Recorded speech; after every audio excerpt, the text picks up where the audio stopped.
नमस्कार, जेके अपडेट में आपका स्वागत है। मैं अश्विनी गुप्ता। बात करेंगे आज जम्मू शहर में लगातार पिछले कुछ दिनों से तेंदुए दिखने की घटनाएँ हो रही हैं और 2 दिन पहले का मामला है गांधीनगर पॉश एरिया में एक तेंदुआ आता है, कुछ लोगों को ज़ख्मी करता है, उसके बाद वाइल्ड लाइफ़ डिपार्टमेंट द्वारा उसे पकड़ लिया जाता है। आखिर कारण क्या है? क्यों लगातार तेंदुए शहर की ओर रुख कर रहे हैं? इसी पर बात करने के लिए मेरे साथ यहाँ पर मौजूद हैं chief wildlife warden Suresh Kumar Gupta ji. Gupta ji, JK update में आपका स्वागत है। नमस्कार। गुप्ता जी, सबसे पहले तो सवाल यही उठता है कि जो जंगल का जानवर है, वो शहर की ओर रुख क्यों कर रहा है? अश्विनी जी, जैसे आप जानते हैं कि हमारा जम्मू शहर जो है राजा जम्बू लोचन ने बसाया था और उन्हीं के नाम से है। और वो इस बात से प्रभावित हुए थे कि यहाँ शेर और बकरी इकट्ठे पानी पी रहे थे। तो ज़ाहिर सी बात है कि शेर उस वक्त यहाँ था। तो शेर यानी कि लेपर्ड या तेंदुआ, तो ये जो है जम्मू का बाशिंदा था, है और रहेगा। और इसी वजह से जो है गवर्नमेंट ने जो है हमारी यहाँ पे नॉर्थ जम्मू के जो है यहाँ रामनगर वाइल्ड लाइफ सेंचुरी भी है, उसको नोटिफाई किया हुआ है। जम्मू के पार जो तवी के दूसरी साइड पे है, वहाँ पे बहू कंजर्वेशन रिजर्व है, वो भी वाइल्ड लाइफ एरिया है। तो आप देखें कि जम्मू नॉर्थ, नॉर्थ ईस्ट और ईस्ट तरफ कंपैरेटिवली ये सारा फॉरेस्ट वाइल्ड लाइफ एरिया से घिरा हुआ है। तो फॉरेस्ट और वाइल्ड लाइफ एरियाज़ में वाइल्ड एनिमल्स होते हैं। और जो हमारा लेपर्ड है वो यहाँ की स्पीशीज़ है, टॉप कार्निवोर है। और वो इसमें पहले भी थे और अभी भी हैं। हाँ, ये हो गया कि ये सिटी के अंदर आने की ये पहली घटना है, इस तरह के इतना अंदर आना, क्योंकि आस-पास देखे गए हैं। आपने कई लोगों से सुना होगा कि लोग शाम के टाइम या रात को जब सिदरा की तरफ वहाँ से नरवाल से गए हैं तो उन्होंने लेपर्ड को रोड क्रॉस करते हुए देखा है, किसी ने सांभर को देखा है। और वाइल्ड एनिमल्स बहुत सारे जो हैं यहाँ साइट होते रहे हैं। और आपको याद होगा 1.5 पौने 2 साल पहले हमारे यहाँ बरनई के आसपास बिल्कुल सिटी के पास भी एक लेपर्ड आ गया था। उस टाइम भी हमारे लोगों ने वहाँ जा कर के उसको ट्रैंकुलाइज़ करके तो रेस्क्यू किया था। तो ये एनिमल जो है सिटी बिल्कुल पॉश एरिया में सेंटर में आ गया। ये हमें कुछ देर पहले से 15-20 दिन से इन्फॉर्मेशन थी कि बहू एरिया में जो है लेपर्ड जो हैं देखे गए हैं। तो हमारे जो टीम है वहाँ उन्होंने एक ट्रैपिंग केज भी लगाया पकड़ने के लिए, लेकिन फिर उसमें कोई हमें सक्सेस नहीं मिली। फिर लोगों ने दोबारा कहा कि दोबारा मूवमेंट हो रही है, तो फिर हमने उसमें 2 ट्रैपिंग केजेस और बढ़ाए और टीम वहाँ परमानेंटली स्टेशन की। बट इसी दौरान फिर ये लेपर्ड जो है परसों पता लगा कि हमें कोई 11 बजे के करीब मैसेज आया पुलिस की तरफ से कि वहाँ पे ग्रीन बेल्ट की तरफ कोई लेपर्ड की मूवमेंट नोटिस की गई है। तो हमारी टीम इमीडिएटली गई और आपने देखा कि वहाँ फिर हमारी टीम ने उसको लोकेट किया।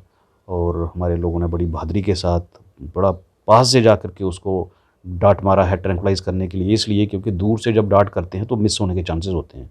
और वो मिस हो जाए तो फिर वो इरिटेट होकर के ज़्यादा नुकसान कर सकता था, क्योंकि लोग इकट्ठे हो गए थे, मॉब हो गया था। और उस वजह से जो है लोगों ने पास से किया, हालांकि हमारे लोगों पे अटैक भी हुआ। तो ये जो एक घटना है ये थोड़ी सी एबनॉर्मल है, लेकिन ये है कि हम लोगों ने उसको बड़ा क्विकली, आपने देखा होगा, और बड़ी मतलब बड़े तरीके से और बड़े आराम से उसको जो है ट्रैंकुलाइज़ करके रेस्क्यू किया है। एक चीज़ वहाँ देखने को आई कि वहाँ पर उसको डॉट पहले भी लगाया गया, उसके बाद दूसरी बार फिर डॉट लगाया गया। तो क्या पहले डॉट का उस पर असर नहीं हुआ, वो कारण क्या रहा? देखिए, ऐसा है कि जब उसको डार्ट लगाते हैं तो डार्ट से एक इंजेक्शन निकलता है, वो उसको लग जाता है और वो प्रेशर से वो उसको मेडिसिन अंदर जाती है। तो जब मेडिसिन, आप जैसे हम देखते हैं घर में भी कोई अपने किसी इंसान को भी मेडिसिन जब उसको मसल्स में लगती है तो उसको एब्ज़ॉर्ब होने में टाइम लगता है। जब वो एब्ज़ॉर्ब होती है खून में भी, खून के रास्ते फिर वो जब जाती है तो फिर उसका असर होता है। ठीक है? तो ये उसको नींद वाली जो बेसिकली जो उसकी दवाई होती है उसका एक इंजेक्शन होता है ताकि उसको नींद आ जाए। तो जब पहली बार लगाया तो उसको एब्ज़ॉर्ब होने में थोड़ा-सा टाइम लगना था। तो नॉर्मली ये होता है कि कहीं दूर-दराज कहीं होता है तो उसको हम करके फिर थोड़ी देर के लिए छोड़ देते हैं। बट वहाँ लोग इकट्ठे हो गए, मॉब इकट्ठा हो गया और लोगों ने वहाँ उस पे चलाना शुरू कर दिया। कुछ लोगों ने छोटे-छोटे वो पत्थर की कंकरियाँ भी फेंकना शुरू कर दी उस पे। तो अब हमें ये खतरा था कि ये कहीं इरिटेट जब तक वो होता तब तक वो कहीं रिएक्ट ना कर दे, और वैसे ही उसने रिएक्ट किया। हमारे जो ऑफिसर थे उन पे उसने जंप मारा, फिर हमारे दूसरे आदमी ने छुड़ाया, फिर उस पे किया, फिर वो तीसरे को भी इंजर कर गया वो, और फिर वो उसके बाद वो थोड़ा उस पे असर हुआ तो वो बैठ गया। तो फिर आपने देखा होगा, फिर हमने इसलिए ये रिस्क नहीं लिया कि भई दोबारा कहीं हो सकता है कई बार लगाते वक़्त कोई डोज़ जो थोड़ी-सी उसको हो सकता है कम लग रही हो या कुछ हुँ। प्रॉब्लम हो, तो फिर हमें सेकंड डार्ट भी उसको देना पड़ा। और आपने देखा होगा हमारा वो कैच पोल का एक इंस्ट्रूमेंट होता है, वो भी यूज़ करना पड़ा हमें उसको नेक को कंट्रोल करने के लिए। हुँ, हुँ। और फिर बाद में नेट भी डाला गया, तो सारे जो भी हमारे पास जो इक्विपमेंट थे उसका पूरा यूज़ करके हमने उसको बड़ा परफेक्टली जो है वहाँ से रेस्क्यू किया है।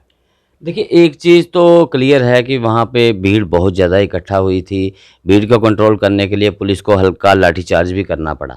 लेकिन यहाँ पर थोड़ा-सा लोगों को ये आपकी तरफ से ये एक मैसेज जाए कि अगर फिर कभी ऐसी कोई घटना हुई तो लोगों को क्या करना है वहाँ पे?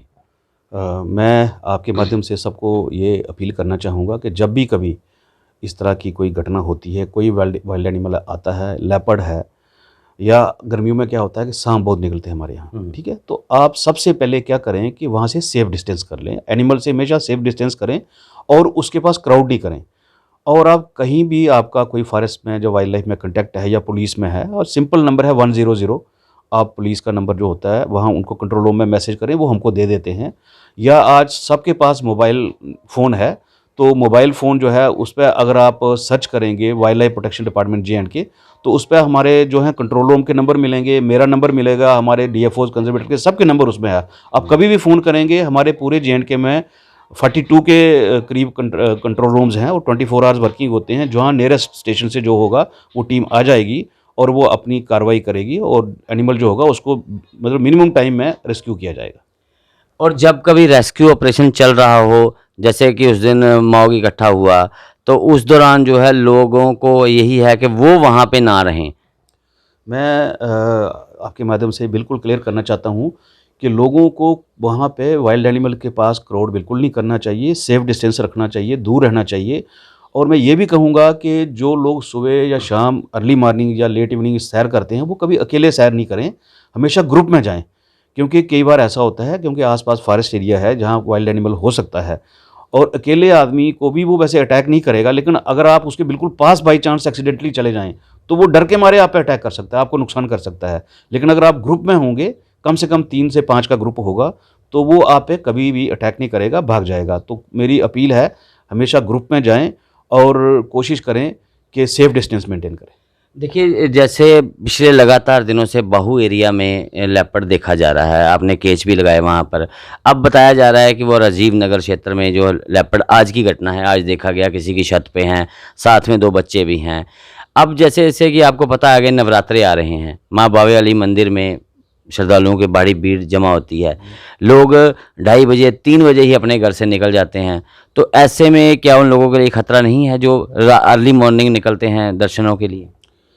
मैंने आपको जैसे पहले बताया कि हमारी टीम वहाँ उस एरिया में परमानेंट स्टेशन्ड है, और पहले हमने वहाँ 1 ट्रैपिंग केज लगाया, फिर 2 लगाए, अब मतलब 3 हो गए, और अब हमने कल से 1 और बढ़ा दिया है, 4 कर दिए हैं। और टीम हमारी जो है बिल्कुल वहाँ पे जो कर रही है उसको पूरा एरिया पेट्रोल कर रही है। 2 टीम्स वहाँ जाती हैं और पूरा देख रही हैं, रात को भी हम देख रहे हैं उसमें। तो वाइल्ड एनिमल है, अब इसका देखिए ऐसा है कि कोई प्रेडिक्शन तो कर नहीं सकते कि जानवर कहाँ जाएगा, किधर से जाएगा, इसको कंट्रोल करना तो पॉसिबल नहीं है। लेकिन पूरा इसको सर्वेलेंस की जा रही है, इसको मॉनिटर करने की पूरी कोशिश की जा रही है, और हम जैसे भी हमें इसको लगेगा कहीं इसकी साइटिंग होती है, तो इमीडिएटली हमारी टीम जो है उस पे पूरा इस पे रेस्क्यू ऑपरेशन करेगी इसको और प्रॉपर्ली रिहैबिलिटेट करेगी।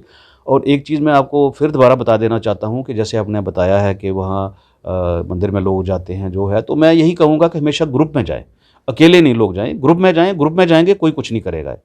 कोई एनिमल कुछ नहीं करता है। हमेशा जब आप ग्रुप में होंगे तो एनिमल ग्रुप को देख के दूर चला जाता है, और कभी पास दिख जाए तो आप सेफ डिस्टेंस कर लें, क्राउड इकट्ठा नहीं करें और उसको इरिटेट ना करें, उसको पत्थर नहीं फेंकें, उस पे चिल्लाएँ नहीं, चुप रहें, और एनिमल जो है अपने रास्ते पे खुद चला जाएगा। तो ये थे सुरेश कुमार गुप्ता जी, जिनका कहना है कि अब आने वाले जैसे नवरात्रे हैं, अभी तक लेपर्ड जो हैं शहर में के आसपास देखे जा रहे हैं। ऐसे में आपको अगर रात को या अर्ली मॉर्निंग कहीं निकलना है, सैर करने जाना है, चाहे माँ के मंदिर में दर्शनों के लिए ही जाना है, तो आप ग्रुप में निकलें, अकेले ना जाएँ। अकेले आपके जाने के लिए खतरा हो सकता है, लेकिन अगर आप ग्रुप में जाएँगे तो आप सेफ़ हैं। मैं अश्विनी गुप्ता, कैमरामैन नेंद्र शर्मा के साथ जेके अपडेट से। CBSE affiliated MV international school ठंडी खुई में नर्सरी से 12वीं कक्षा की एडमिशन खुल चुकी है। अगर आप चाहते हैं कि आपका बच्चा ब्रिटिश, अमेरिकी और कोरियाई international exchange programs, NCC, Byju's, Tata, robotics इत्यादि में भाग ले तो 12 नेशनल अवार्ड्स और ब्रिटिश काउंसिल के इंटरनेशनल स्कूल अवार्ड से सम्मानित MV इंटरनेशनल स्कूल आपके बच्चे के लिए है बेस्ट चॉइस। प्री नर्सरी से UKG के स्टूडेंट्स के लिए इस स्कूल की प्रेप विंग में सभी आधुनिक फैसिलिटीज हैं। तो MV इंटरनेशनल स्कूल में आइए और अपने बच्चे के सुनहरे भविष्य की सीट बुक करवाइए। एडमिशन के लिए कुछ ही सीटें बची हैं। हमारी ट्रांसपोर्ट जम्मू, सांबा और कठुआ जिलों में उपलब्ध है। और हाँ, इस साल एडमिशन फीस भी नहीं है। GK अपडेट रहे हमारे साथ। अगर आप ये वीडियो YouTube पर देख रहे हैं तो हमारे YouTube चैनल को सब्सक्राइब करें और बेल आइकन को क्लिक करें। अगर आप ये वीडियो Facebook पर देख रहे हैं तो हमारा Facebook पेज लाइक जरूर करें। For advertisement, please contact 705-109-1811.